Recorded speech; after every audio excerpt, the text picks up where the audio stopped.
In the dead quiet of a late autumn night, the soft hum of the fluorescent lights cast a gentle glow over the 24-hour laundromat on Main Street, the only sign of life in the sleepy town of Littleford. The streets lay in silence, blanketed in shadows, with only the occasional rustle of dry leaves stirred by the wind. Inside his patrol car, Sheriff John Miller sat, lost in his thoughts, eyes trained on the laundromat across the street. This was his routine, his haven from the memories that haunted him, memories of a family he'd lost, a past filled with joy that had vanished in an instant. John had noticed her first a few nights back, a small, dark-haired girl, barely 10, always appearing alone in the laundromat, just as the clock edged toward midnight. Her tiny frame, wrapped in a worn-out, oversized jacket, looked so fragile in the dim light. She moved with a practiced quietness, as though trying to be invisible.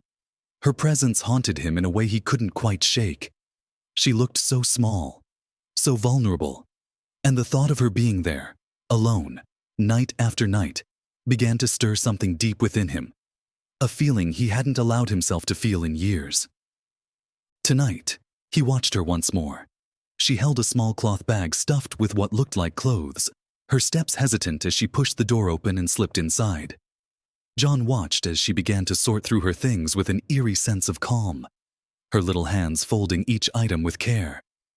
She wore an expression of quiet resilience that seemed unnatural for someone her age, and in her dark, soulful eyes, he saw a depth of sadness he recognized all too well. For a fleeting moment, he saw his own daughter's face in hers. Emily, his bright-eyed, ever-cheerful little girl who'd left him too soon, taken in a car accident that had shattered his world 7 years ago. The memories flooded back as he sat there, watching the girl through the glass windows. John took a shaky breath, gripping the steering wheel to steady himself. In her, he saw echoes of his own pain, of the loneliness he'd wrapped himself in since losing Emily. And though he had trained himself to bury those emotions, to keep them locked away in the quiet recesses of his heart, something about this child touched him in a way he couldn't explain. He felt a pull, a strange, undeniable urge to protect her, as if fate had placed her in his path for a reason. Unable to resist the impulse, John opened his car door and stepped out, his boots crunching softly on the gravel as he approached the laundromat. The door chimed gently as he stepped inside, its quiet sound mingling with the hum of the machines, and for a brief second, the girl froze. She looked up at him with wide, cautious eyes, her tiny hands still clutching a folded shirt. He could see the fear and hesitation flickering in her gaze, a mixture of wariness and exhaustion, as though she had learned not to trust too easily. John softened his gaze, wanting to make sure he didn't scare her. "Hi there," he said gently, his voice low and reassuring. "I'm Sheriff Miller. What's your name?" The girl stayed silent, her eyes scanning him as if gauging his intentions, before she finally whispered, "Lynn." Her voice was so soft, barely more than a whisper, as though speaking louder might break the fragile calm she'd built around herself. "Lynn," he repeated, letting her name settle in the air between them. He noticed the subtle way she clutched her bag a little tighter, a gesture that spoke of survival rather than comfort. "It's awfully late, Lynn. Do you have anyone with you?" Lynn hesitated, glancing down at her worn sneakers before looking back at him with a mix of defiance and vulnerability. "No. My mom, she's gone," she replied, her voice breaking slightly. The simplicity of her words hit John like a physical blow. In those 2 short sentences, he heard a world of loss and resilience, a life that no child should have to face alone. It was as though she had been carrying this secret, this weight, entirely on her own, and the way she spoke of it, so matter-of-factly, broke his heart.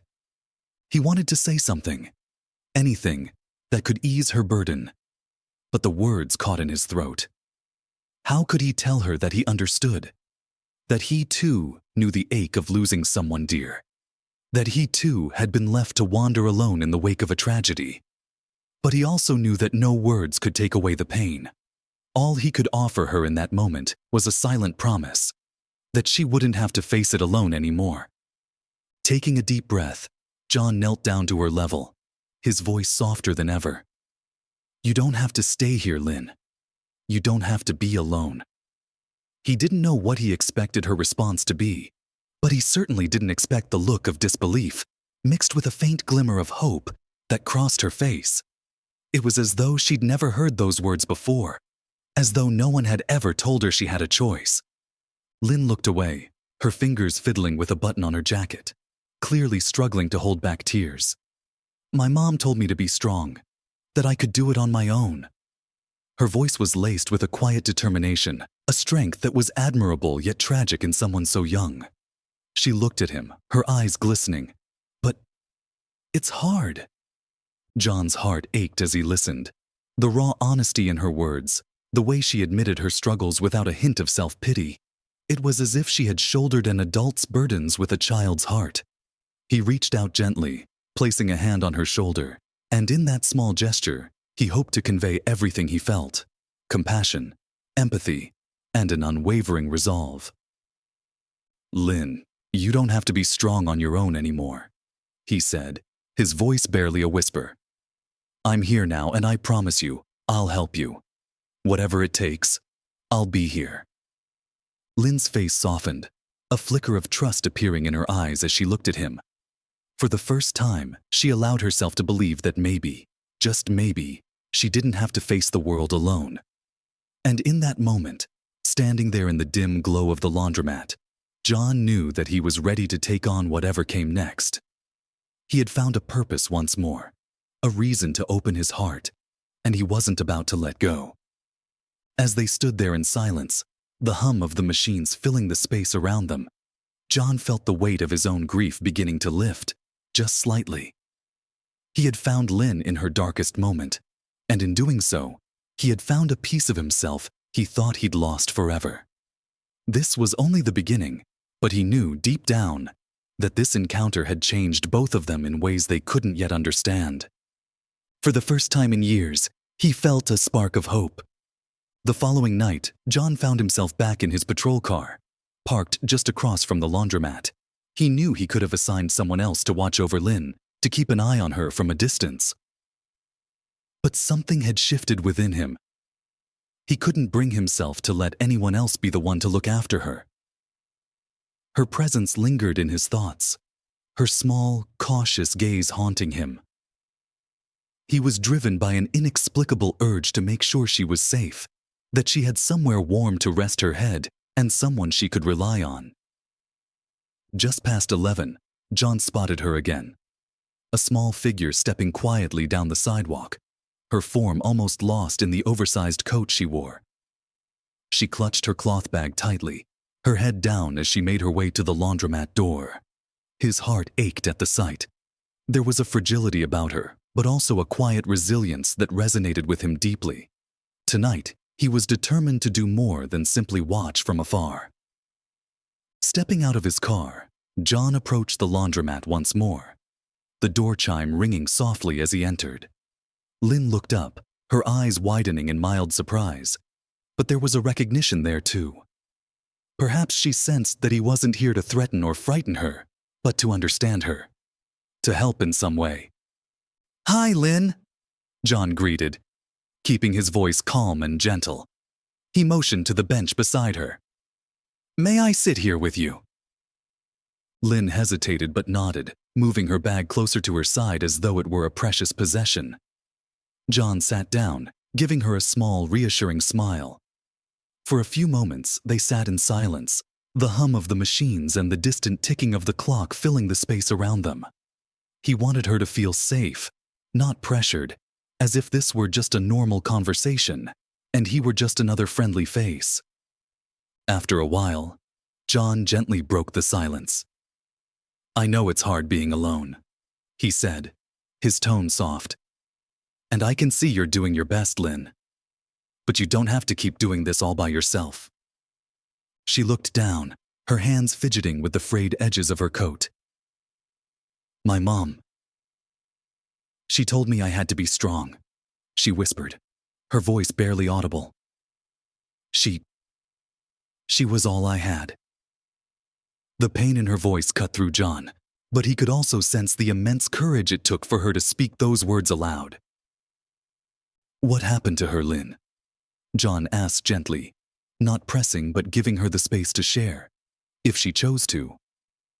Lynn took a shaky breath, and her eyes filled with memories and unshed tears. She got sick, she replied, her voice trembling. And then she didn't wake up. We came here so we could start over, but… She trailed off, the words too heavy for her young heart to bear. John felt his throat tighten as he listened, his own grief mixing with hers, but he kept his expression calm, holding back his own emotions to focus solely on her.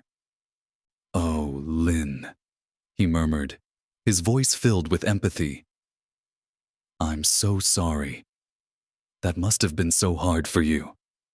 He wanted to reach out, to hold her, and tell her everything would be all right. But he knew that right now, what she needed was reassurance, not pity. For a moment, Lynn seemed to retreat into herself, as if building a wall of resilience. But then, as though something inside her had shifted, she looked up at him with a glimmer of vulnerability.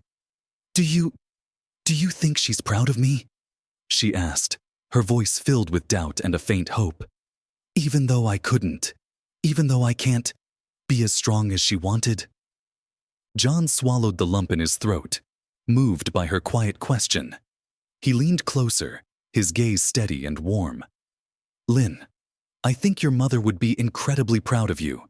You're doing the best you can, and that takes more strength than you know. You're brave, and I'm sure she would want you to be safe too." Lynn's expression softened, a trace of relief crossing her face. It was clear that she had been carrying a weight much too heavy for a child her age. Her small shoulders, which had been so tense, seemed to relax just a bit. John took a deep breath, gathering his thoughts. "Lynn," he began, his voice kind but steady, "I'd like to help you. I know it's not easy to trust people, but would you let me help you? You don't have to keep coming here alone every night. There's a room at my house that's warm, with a bed you could sleep in, just until we figure out what's best for you." Lynn stared at him, her eyes searching his, looking for any hint of insincerity. The world had taught her to be wary, to protect herself, but there was something in John's gaze, a quiet, genuine care that broke through her defenses. Slowly she nodded, a hint of disbelief and hope flickering in her eyes. "All right," she whispered, her voice soft but resolute. John smiled, feeling a wave of relief wash over him. He knew this was only the beginning, but it was a start. A start to something that might heal not only Lynn's loneliness, but perhaps his own as well. As they left the laundromat together, John felt a quiet sense of purpose settle within him. In the stillness of the night, they walked side by side, two souls who had both known loss, but who had, in some miraculous way, found each other. And as they reached his car, he silently vowed to himself, and to her, that he would do everything in his power to make sure Lynn never had to face the darkness alone again. The days that followed were a whirlwind of new routines and tentative beginnings. Lynn moved quietly into John's spare room, her small bag of clothes and a few precious belongings arranged carefully on a chair beside the bed. She was cautious, reserved, as though any sudden movement might shatter this fragile sense of stability she'd found.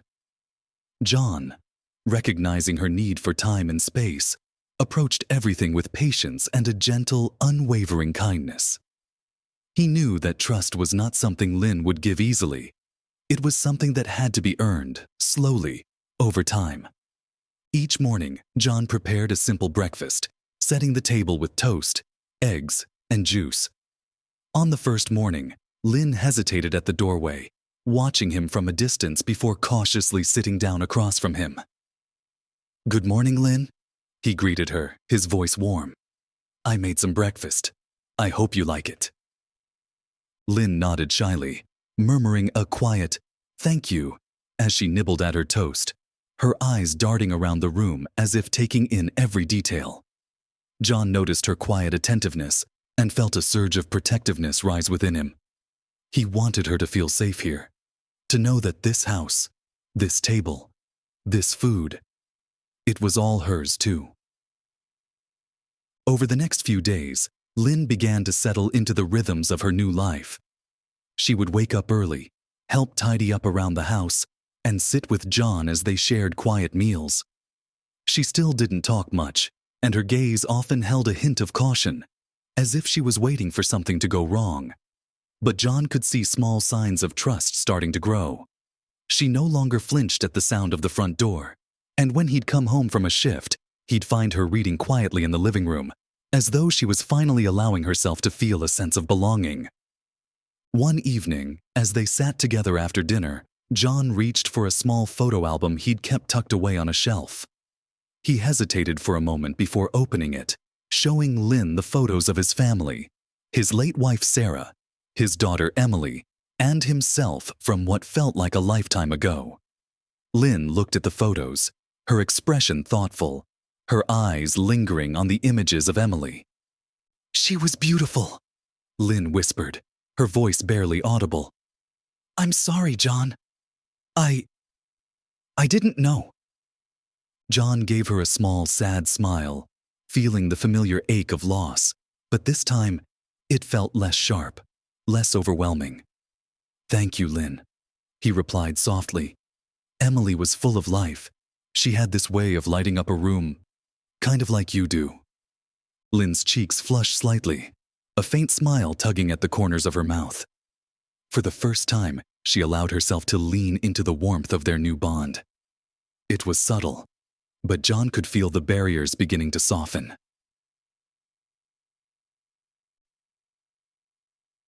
With the following weekend, John decided to take Lynn on a small outing to the local park. When he mentioned it at breakfast, Lynn's eyes widened with a mixture of excitement and nervousness. "Are you sure?" she asked, as though she couldn't believe it. "Of course," John replied, grinning. "It's a beautiful day. We can take a walk, maybe grab some ice cream on the way back. What do you say?" Lynn nodded eagerly, and as they made their way to the park, John was struck by her wonder at the simple things. The squirrels scurrying across the paths, the children playing on the swings, the way the leaves fluttered in the breeze. He watched her, seeing in her an innocence that had been overshadowed by loss, and he felt a deep satisfaction knowing he could help her rediscover these simple joys. As they walked through the park, Lynn's laughter filled the air, light, carefree, as though for a brief moment she had left her worries behind. John joined in, feeling his own heart lift, and they shared a closeness that was new yet felt strangely natural. That day, the park became their place, a spot where they could both let go, breathe, and feel truly alive.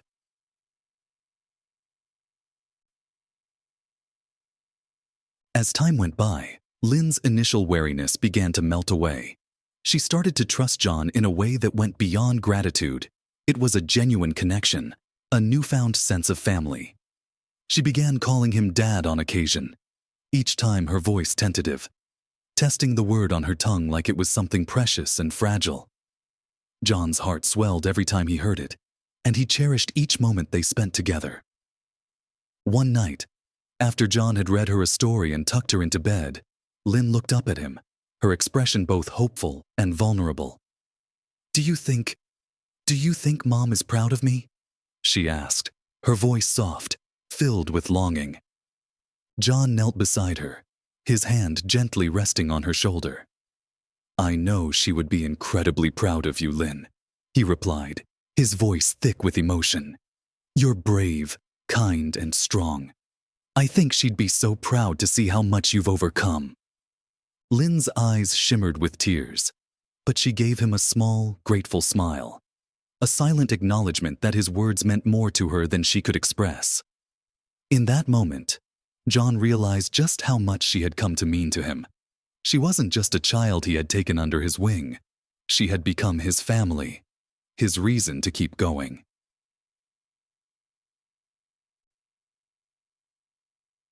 One afternoon, several weeks later, Lynn shyly approached him with a question that took him by surprise. "Dad, can we paint my room?" she asked, her eyes shining with anticipation. "Maybe a color like yellow? Like sunshine?" John's heart skipped a beat at her request. She was starting to see this place as her home, enough to want to make it her own. "Of course," he replied, smiling broadly. "You can pick any color you like. Yellow sounds perfect." The next day, they set out to buy paint, brushes, and a few decorations Lynn picked out herself. A poster of her favorite cartoon, a small lamp in the shape of a star, and a soft blanket she could wrap herself in. They spent the entire weekend painting, laughing, and creating memories that turned the room into her sanctuary, a space that belonged to her completely. As they finished, Lynn looked around the room, a look of wonder and pride on her face. She turned to John, hugging him tightly, whispering, "Thank you, Dad. I finally feel safe." John held her close, his own heart brimming with gratitude. For the first time in years, he felt whole, healed in a way he hadn't thought possible. Lynn wasn't just a child he was helping. She had become a part of him, a bond as deep as blood. And as they stood in that room painted with warmth and hope, John knew that they had both found a new beginning. The past might never be forgotten, but they had built something beautiful together. A home, a family, and a life filled with the love they both so desperately needed. As the months slipped by, Lynn and John settled into their life together, each day bringing small yet significant moments of growth and healing. They created rituals of their own: Saturday pancake breakfasts, lazy afternoons reading on the couch, and the quiet comfort of bedtime stories that seemed to ease Lynn's worries. The house that had once felt empty was now alive with laughter, warmth, and the gentle rhythm of a new family taking shape. Lynn had blossomed in ways John could never have predicted. She laughed more freely, her cautious reserve gradually replaced by a curiosity and lightness that felt truly childlike. It was a joy for John to see her grow, to witness her discovering a world filled with love and security. But what he hadn't expected was how much Lynn's presence was also healing him. The pain of losing his daughter, Emily, hadn't vanished, but the grief had softened, leaving space for something new and hopeful.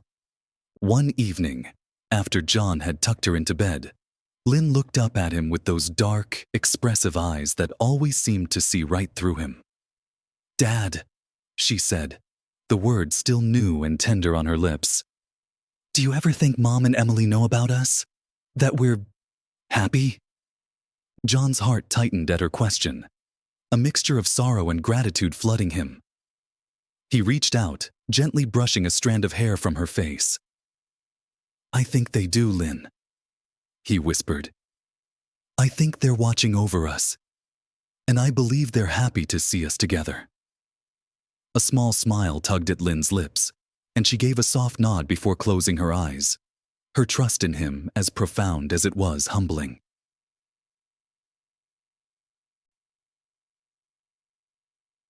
A few weeks later, John felt it was time for Lynn to meet a part of his past. On a warm Saturday morning, they drove out to the small cemetery on the edge of town. Lynn held a small bouquet of daisies she had picked herself, a quiet understanding evident in her gaze. When they reached the graves of his wife Sarah and his daughter Emily, John took a deep, steadying breath, feeling a blend of grief and peace settle over him. He knelt down, gently placing his hand on Emily's gravestone. "Sarah, Emily," he said softly, his voice choked with emotion. "I'd like you to meet Lynn. She's our family now. I know you'd both love her as much as I do." Lynn stepped forward, laying the daisies at the base of each stone. She looked up at him, her face serious and sincere. "Hi," she said quietly. "I'm sorry I never got to meet you, but I promise I'll take good care of him." Her voice was so pure, so full of innocence, that John had to turn away for a moment, his eyes misting. She had given him more than she would ever know, a reason to keep moving forward, a new hope that had filled the emptiness he'd carried for so long. As they left the cemetery, walking hand in hand, John felt a sense of wholeness settle within him. The past had not been erased, but it had found a new place, a quieter, gentler corner of his heart. And in that space, he felt peace. The adoption hearing was a day that would forever be etched in their memories. In the courthouse, John held Lynn's hand tightly, his heart pounding with anticipation. They had come so far together, through nights of whispered fears, moments of quiet trust, and the everyday rhythm of building a life as father and daughter. Lynn glanced up at him, her dark eyes reflecting his own mixture of excitement and nervousness. When the judge finally declared their adoption official, John felt a rush of joy that nearly took his breath away. Lynn turned to him, her eyes wide with wonder and happiness. Without a word, she flung her arms around him, holding him with a fierceness that spoke volumes. "Dad," she whispered, her voice thick with emotion. "We're really a family now." "Yes, Lynn," he replied, his voice catching. "We're a family." The words felt powerful, sacred. He realized that Lynn had given him something priceless, the chance to be a father again, to feel whole, and to love deeply once more.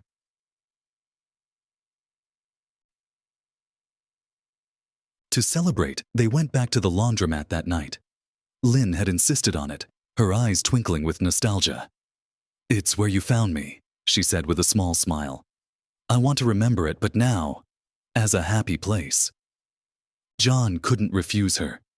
Together, they walked into the laundromat, the same space that had once felt so lonely, but was now filled with warmth and joy. They sat on the bench where John had first spoken to her, and Lynn leaned her head on his shoulder, a quiet sense of peace enveloping them both. As they sat there, John looked down at her, a mix of pride and love swelling in his chest. "Lynn, you've given me a second chance. You've taught me that love can come back to us when we least expect it." Lynn looked up at him, her eyes bright. "You saved me, Dad," she said softly, her words both simple and profound. John shook his head, smiling through the tears that pricked at his eyes. "No, Lynn," he whispered. "We saved each other." In that quiet laundromat, under the soft glow of the lights, John knew their journey was just beginning. They had both walked through loss and loneliness, but they had found each other in the shadows, forging a family from fragments of broken hearts. And as they sat there, together in the place where it had all begun, John felt certain of one thing. The love they had discovered would carry them forward, lighting their path with hope, belonging, and the warmth of family. In the months that followed, life began to settle into a comforting, steady rhythm for John and Lynn.